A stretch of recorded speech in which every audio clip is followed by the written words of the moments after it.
نحمده ونصلي على رسوله الكريم أما بعد فأعوذ بالله من الشيطان الرجيم بسم الله الرحمن الرحيم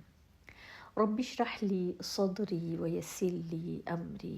واحلل عقدة من لساني يفقهوا قولي رب يسر ولا تعسر وتمم بالخير وبك نستعين۔ الحمدللہ آج ہم کرنے والے ہیں ادغام کی اقسام۔ الحمدللہ ادغام کا ٹاپک ہم نے نون ساکن اور تنوین کے احکامات میں اس کو بہت ڈیٹیل سے دیکھا تھا۔ آج ہم دیکھ رہے ہیں ادغام کی اقسام میں۔ ادغام کے معنی ہوتا ہے ملانا، ڈالنا، مرج کرنا۔ اس کے اصطلاحی معنوں میں آتا ہے کہ ساکن حرف کو متحرک کے ساتھ ملا کر اس طرح ادا کرنا کہ دونوں ایک ساتھ مشدد ادا ہوں، یعنی ساکن حرف جو ہوتا ہے وہ مدغم کہلاتا ہے اور جو متحرک ہوتا ہے وہ مدغم فیہ کہلاتا ہے۔ ادغام کی دو اقسام ہیں، ادغام صغیر اور نمبر 2 پر ادغام الکبیر۔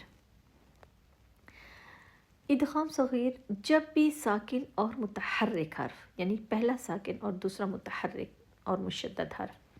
اس طرح آئیں کہ وہ دونوں حروف یا تو مثلین ہوں گے، متجانسین یا متقاربین ہوں گے، تو یہ ادغام صغیر کہلاتا ہے۔ جس طرح من نصیر، نون ساکن کے بعد نون مشدد، نون متحرک، نون کی صفت ختم ہو گئی، من نصیر۔ اب پہلا ساکن جو ساکن ہوتا ہے اس کی صفت ختم ہو گئی ہے اور دوسرے میں مرج ہو گیا ہے۔ اور قر ربی، اب لام ساکن، اس کے بعد را مشدد۔ اب یہاں پر کیا ہوا ہے، قر ربی، ساکن حرف کو متحرک حرف کے ساتھ ملا کر پڑھنا ادغام کہلاتا ہے۔ ادغام صغیر کی 5 اقسام ہیں۔ نمبر 1 ادغام صغیر مثلین تام، نمبر 2 ادغام متجانسین تام، نمبر 3 ادغام متجانسین ناقص، نمبر 4 ادغام متقاربین تام، نمبر 5 ادغام متقاربین ناقص۔ سب سے پہلے دیکھیں گے ادغام مثلین تام۔ تام کا مطلب ہوتا ہے تمام ہونا، مکمل ہونا، یعنی ہر لحاظ سے اس میں کسی قسم کے نقص نہیں ہے یا کوئی کمی نہیں ہے، تام تمام سے ہے۔ ادغام مثلین جو ہوتا ہے، مثلین ایک جیسے دو حروف کو مثلین کہتے ہیں، جیسے با ساکن با متحرک، جیم ساکن جیم متحرک، تا ساکن تا متحرک، قاف ساکن قاف متحرک۔ پورے حروف تہجی میں پہلا حرف ساکن دوسرا متحرک لیکن ایک ہی جیسے الفاظ ہوں، جیسے ہمیں یہ حروف نظر آ رہے ہیں، اذ ذہب، اذ ذہب۔ اب اس میں ہوا کیا ہے، پہلا ساکن ذا ہی ہے، دوسرا مشدد فتحہ کے ساتھ وہ بھی ذا ہے۔ پہلے کی صفت ختم، پہلے جو ہے اس کو ہم کیا کر دیں گے، دونوں کو ملا کر اس طرح پڑھیں گے کہ پہلا ساکن دوسرے متحرک میں مل جائے اور پہلے کی آواز ختم ہو جاتی ہے، ٹھیک ہے، ساکن کی آواز ختم ہو جائے گی۔ پہلے ساکن کی آواز جیسے ہی ختم ہوتی ہے تو وہ اب وہ کہتے ہیں پچھلے متحرک سے اگلا جو متحرک ہے مشدد ہے اس کی ہم ادائیگی کرتے ہیں، اس کی آواز ہمیں سنائی دیتی ہے۔ اگر ہم اس کو پڑھتے نا اذ ذہب، اس کا مطلب یہ ادغام نہیں ہوگا، ٹھیک ہے۔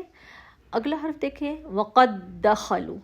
اب دال ساکن ہے، اگر میں اس کو پڑھ لیتی ہوں قلقلہ کر لیتی ہوں وقد دخلوا، تو اس کا مطلب یہ ادغام نہیں ہے، یہ ادغام کا قاعدہ نہیں ہوگا۔ پھر جو ساکن ہے اس کی صفت ختم ہو جائے گی، اور وہ اصل میں یہ 3 دال ہیں، پہلا ساکن ہے اس کی صفت ختم ہو گئی، قاف کے بعد ہم نے دال مشدد کو ادا کیا، وقد دخلوا، اصل میں وہ بھی اس میں مرج ہو گیا ہے، جب ادائیگی کر رہے ہیں تو وہ اس میں مرج ہو گیا ہے۔ اب یہ مکمل طور پر پڑھا گیا، اس میں کسی قسم کی کوئی ہمیں کمی پیشی نہیں محسوس ہوئی۔ تام کا مطلب تمام، مکمل۔ ہمیں ایک حرف نظر آ رہا ہے یوجہ، ہا۔ اب ہا کی ہا اور ہا ساکن اور ہا مشدد، یوجہو یوجہو۔ ہم نے کیا کیا، یہ جو ہا ساکن تھا یہ اس کے اندر دوسرے میں اندر مرج ہو گیا، لیکن پہلا ہا ساکن نہیں پڑھا گیا۔ جیم کے بعد ہم نے ہا مشدد کی ادائیگی کی، یوجہو یوجہو، ٹھیک ہے۔ نمبر 2 پر ہم دیکھ رہے ہیں ادغام متجانسین تام، پہلے تام تمام سے، اب ان کی جنس ایک ہو، مخرج، ٹھیک ہے، ان کی جنس ایک ہو، وہ 2 حروف جن کا مخرج تو ایک ہو لیکن حروف الگ الگ ہوں۔ مخرج کی جگہ یعنی کہ جب سے ہم ادا کرتے ہیں تا تو، دال تو، ذا ظا، اب مخرج کی جگہ ایک ہے، جیسے با اور میم ہونٹوں سے ادا ہو رہے ہیں اور یہ حروف شفوی میں سے آتے ہیں۔ اب یہ ان کی ادائیگی کہاں سے ہو رہی ہے، ہونٹوں کی، کون سے، با اور میم حروف۔ اب مخرج کی جگہ ایک ہو لیکن اپنی ہر لحاظ سے، صفت کے لحاظ سے دونوں الگ ہوں، مگر جو پہلا حرف ہے ساکن، دوسرے ساکن حرف کی جو صفت ہے وہ بالکل ختم ہو جائے گی، جو متحرک ہے اس کی صفت وہ پڑھا جائے گا، ٹھیک ہے انشاءاللہ۔ جیسے یہ ہمیں مثال نظر آ رہی ہے، پہلے ساکن کو ختم کر دیا جاتا ہے، دوسروں کے ساتھ ہم کیا کرتے ہیں، ادغام کرتے ہیں، اس کے اندر مرج کرتے ہیں، جیسے ہمیں یہ مثالیں نظر آ رہی ہیں، دال اور تا، ہمارے ثنایا علیہ کی جڑ، دال اور تا، مخرج کی جگہ ایک ہے، دال ہر لحاظ سے، اب اس کو دال کو لکھیں اور تا کو لکھیں، دونوں کو لکھنے کا انداز، پڑھنے کا ہر لحاظ سے وہ مختلف ہیں لیکن مخرج کی جگہ ایک ہے۔ اب ہم کیا کریں گے، جو ساکن ہے اس کی صفت ختم ہو جائے گی، عبدتم، اب ادائیگی ہم کس کی کر رہے ہیں، تا مشدد کی، عبدتم۔ اگر اس کو میں دال ساکن ہے، اس کو اگر میں پڑھتی ہوں عبد، عبد عبد، دال کو کلکلا کر دیتی، اس کا مطلب ادغام کیا ہی نہیں ہے میں نے، ٹھیک ہے، اس کا ہم نے خاص خیال رکھنا ہے۔ قالت طائفہ، قالت طائفہ، اب ہم نے کیا کیا ہے، تا ساکن ہم نے اس کی ادائیگی نہیں کی اور لام متحرک کو تا مشدد کے ساتھ ہم نے مرج کر دیا، یہ کیا ہوا ہے، متجانسین، اس کی جگہ پر وہ آ گیا، اذ ظلموا، اذ، ذا کے بعد ظا، ذا، اب یہ دیکھیں ایک حروف استعلاء ہے، ایک ترکیب میں پڑھا جا رہا ہے، ایک تخفیف میں پڑھا جا رہا ہے، دونوں کی صفت کے لحاظ سے بھی دونوں الگ ہیں، اب وہ کیا ہے، اس کی جگہ پر وہ آ گیا ہے، ٹھیک ہے۔ 2 حروفوں کا مخرج تو ایک ہو لیکن حروف الگ الگ ہوں، متجانسین کہلاتے ہیں، یہ مدغم ہوں گے، یعنی کہ ساکن حرف، مدغم فی، متحرک، دونوں ایک ہی مخرج کے الگ الگ حروف ہوں گے، مگر پہلے حرف کی آواز اور صفت باقی نہیں رہے گی، ٹھیک ہے، نہ اس کی آواز آئے گی نہ اس کی صفت باقی رہے گی، دوسرے کی پڑھی جائے گی۔ ہمارے پاس یہ ماشاءاللہ مثالیں بھی آ گئی۔ نمبر 3 پر ادغام متجانسین ناقص، ناقص کا مطلب ہوتا ہے اس میں کچھ کمی رہ جانا، اس میں کچھ نہ کچھ ایسا ہونا جو تمام سے مختلف ہوگا، اس کو دیکھتے ہیں وہ کس طرح، یعنی مدغم ساکن حرف اور مدغم فیہ متحرک حرف، دونوں ہی ایک ہی مخرج کے الگ الگ حروف ہوں مگر پہلے حرف کی صفت استعلاء باقی رہے، یہ دیکھیں مخرج کی جگہ ایک ہے لیکن ان کی جو صفت استعلاء ہے وہ باقی رہے، جب ادائیگی کریں گے پھر ہمیں زیادہ اندازہ ہوگا۔ یہ ادغام متجانسین ناقص کہلاتا ہے، پورے قرآن پاک میں ادغام متجانسین ناقص صرف 4 کلمات میں ہوا ہے، صرف اور صرف 4 کلمات میں، اس میں بسط، بسط، اب یہ کیا ہوا ہے، بسط، ہم نے اس کو تا کو کلکلا نہیں کیا، اب ہماری زبان جیسے ہی اوپر گئی استعلاء پر، بسط، جب ہم نے اس کی ادائیگی کی تو تا ترکیک میں پڑھا گیا ہے، لائٹ، بسط، تا کی صفت استعلا باقی رہی ہے، لیکن ہم نے تا کو تا جو ہے تا اس کو کلکلا نہیں کیا، تا کی ادائیگی کے بسط تا بسط، اب نے تا اس کے اوپر جا کے رکے ہیں اور ادائیگی میں تا ترکیق میں پڑھا جانے والا، لیکن کیا ہے اس کی صفت تھوڑی سی باقی رہی ہے، یہ ناقص کہلاتا ہے۔ ادغام متجانسین ناقص، احط احط، اب یہ دیکھیں ہماری زبان جا کر اوپر گئی تا کی جگہ مخرج پر، لیکن ادائیگی کے بعد ہم نے ترکیق میں پڑھا جانے والا تا اس کی ادائیگی احط فرت فرتم، اب ہم اس کو کیا کیا، اس کی تھوڑی سی صفت باقی رہی ہے، اس کا ایک خیال رکھنا ہے کہ ساکن کی صفت قائم رہے، یعنی کہ حروف استعلا میں جو صفت استعلا ہے وہ باقی رہے مگر قلقلہ نہ ہو، ٹھیک ہے انشاءاللہ باذن اللہ۔ ادغام متقاربین تام، اب یہ تام ہمیں پتہ چل گیا تمام سے ہو گیا، ٹھیک ہے۔ اس میں حرف یرملون میں سے جو حرف ہیں نون اور لام آئیں گے، جس میں ادغام مکمل ادغام ہوتا ہے، پوری مرچنگ ہوتی ہے، لیکن یہ اس میں غنہ کی آواز نہیں سنائی دیتی۔ وہ دو الگ الگ حروف جن کے مخرج بھی الگ الگ ہوں متقاربین کہلاتے ہیں، یعنی مدغم ساکن حرف اور مدغم فیہ متحرک حرف، دونوں الگ الگ مخرجوں کے الگ الگ حروف کو اس طرح ملا کر پڑھنا کہ مدغم کی آواز یعنی کہ جو ساکن حرف ہے اس کی نہ کوئی صفت باقی رہے اور نہ ہی اس کی آواز سنائی دے، ادغام متقاربین تام کہلاتا ہے۔ جیسے کون سے ہم نے حروف دیکھے ہیں، حرف یرملون میں سے نون اور لام، اب اس میں ادغام ہوگا، پوری مرچنگ ہوگی، لام ساکن ہے، لام کی کوئی صفت باقی نہیں رہے گی، جیسے ہم پڑھتے ہیں قل ربی قل قل، ہم پڑھیں قل،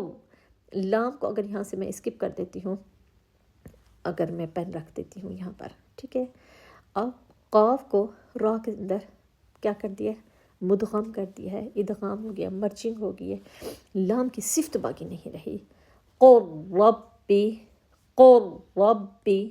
اب نون میں دیکھ لیں من لدن من لدن، اب یہ دیکھیں کیا ہوا ہے، ہم نے نون کی صفت ہی باقی ہے، من لدن من لدن، اب نون ساکن ہے، نون ساکن لام مشدد میں اگر مرج ہو گیا ہے، کیونکہ ابھی ہم نے کیا کیا، یہ حرف یرملون میں سے نون اور لام آئے گیا، من لدن من لدن، قل ربی قل ربی، قاف کے بعد را کی ادائیگی کر رہے ہیں، اس کے اندر اچھے سے مرج ہو گیا ہے لیکن غنہ کی آواز نہیں سنائی دی۔ نون اور لام میں اس طرح ہم اس کو مکس کریں گے کہ لام اور نون کی صفت باقی نہیں رہے گی، ٹھیک ہے انشاءاللہ، یہ ادغام متقاربین تام کہلاتا ہے۔ نمبر 5 پر ادغام متقاربین ناقص، ناقص اس میں اب یہاں پر غنہ کی آواز ہوتی ہے، ٹھیک ہے، کچھ اس میں ایسی چیز ہوتی ہے جو اس میں کمی ہوتی ہے، اس میں کچھ چیز کم ہو جائے، اب ایک چیز تو تھی وہ مکمل ہو گئی، لیکن اب اس میں کچھ چیز ہیں جو کم ہو گئی ہیں۔ مدغم یعنی ساکن حرف اور مدغم فیہ متحرک حرف، دونوں الگ الگ مخرج کے الگ الگ حروف ہوں مگر مدغم یعنی ساکن حرف کی صفت باقی رہے۔ اب یہ دیکھیں یہاں پر صفت باقی ہے، اس میں سے ہے یا اور واو،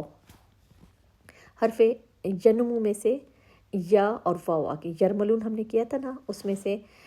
یا نون میم واو، حرف ینمو کو پھر ہم نے 2 حصوں میں سے کیا، نون اور لام میں اس کی صفت باقی نہیں رہی، لیکن یا اور واو جب ہم ادا کریں گے یہ ہوگا ادغام متقاربین، یعنی کہ اس کے قریب، متقاربین اس کے قرب والے، لیکن ناقص، اس میں غنہ کی ساؤنڈ باقی رہے گی، مخرج الگ الگ حروف کے ہوں گے مگر یعنی کہ مدغم یعنی ساکن حرف جب وہ متحرک میں مرج ہو رہا ہوگا تو اس میں کس کی، یا اور واو کی کچھ صفت باقی رہے گی، جیسے من یشاء، اب یہ دیکھیں یہاں پر غنہ کے، اگر میں اپنے ناک کو پریس کرتی ہوں من یشاء، اب یہاں کیا ہوا ہے، یا کی کچھ صفت باقی رہ گئی ہے. ٹھیک ہے، اب واو کو دیکھیں، میو. اب میں نے صرف اپنے ناک کو پریس کر، کیونکہ یہ ہم نے پریکٹس کی تھی کہ ادغام کس طرح کریں گے اور اس کی ادائیگی میں ہمیں کون سا ساؤنڈ سنائی دیتا ہے. میو وال، کتنا آسان ہو گیا ہے. علم نخلقکم، قرآن پاک میں یہ جو واحد کلمہ ایسا ہے جس میں ادغام تام، یعنی کہ ادغام متقاربین تام اولا ہے. وہ کیسے؟ وہ علم نخلقکم، قاف صفت استعلا جو ہے اس کو ہم کیا کر دیں گے، ختم کر دیں گے. ٹھیک ہے، قاف اگر اس کو پڑھتے ہیں علم نخلقکم، جس طرح ہم نے پیچھے ادائیگی کی تھی حروف استعلا کی، صفت استعلا کی، اب وہ کیا تھا، صفت باقی تھی. اگر یہاں بھی اگر ہم کرتے ہیں علم نخلقکم تو اس میں صفت استعلا باقی ہے، لیکن کل ہم نے نہیں کیا. ٹھیک ہے، قاف کی پور پڑھا جانے والا جو حرف ہے قاف، اس کی صفت استعلا باقی ہے، تو یہ ادغام ناقص کی صورت میں پڑھا جا رہا ہے. ٹھیک ہے، ادغام متقاربین ناقص. اگر ہم پڑھتے ہیں علم نخلقکم، دونوں طریقوں سے پڑھا جا سکتا ہے، لیکن متقاربین جو ہم کریں علم نخلقکم جو پڑھ رہے ہیں تو وہ ادغام متقاربین تام اولا ہے، یعنی کہ افضل وہی ہے کہ وہی کیا جائے.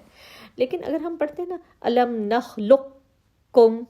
نخلق، اب کاف پر رکے پھر کاف کی ادائیگی، قاف مفخم، کاف ترکیب میں پر پڑھے جانے والا علم نخلقکم، تو یہ جائز ہے. اگر کوئی اس طرح پڑھتا ہے تو اس میں اب یہ کیا ہوا ہے، ادغام متقاربین ناقص. اب یہ کیا ہوا ہے، کوئی مسئلہ نہیں ہے، پڑھا جا سکتا ہے، لیکن یہ صرف واحد ایک کلمہ ہے جس کو اس طرح ادائیگی کے ساتھ ہم پڑھیں گے انشاءاللہ باذن اللہ. ابھی ادغام کے ہمارے اور بھی کچھ چیزیں رہتی ہیں، تو اس کو بھی انشاءاللہ سمجھنا کچھ مشکل نہیں ہے. کرنا کیا ہے، لگے رہنا ہے. اللہ نے کہا آسان ہے تو یہ آسان ہے. اللہ سبحانہ تعالیٰ ہمارے لیے آسانیاں کرے اور ہم آسانیاں دینے والے، آسانیاں لینے والے، آسانیاں پھیلانے والے ہوں. ہر خیر کو دوسروں کے ساتھ بانٹا کریں. اپنا خیال رکھیے گا. سبحان ربک رب العزت عما یصفون وسلام علی المرسلین والحمد للہ رب العالمین.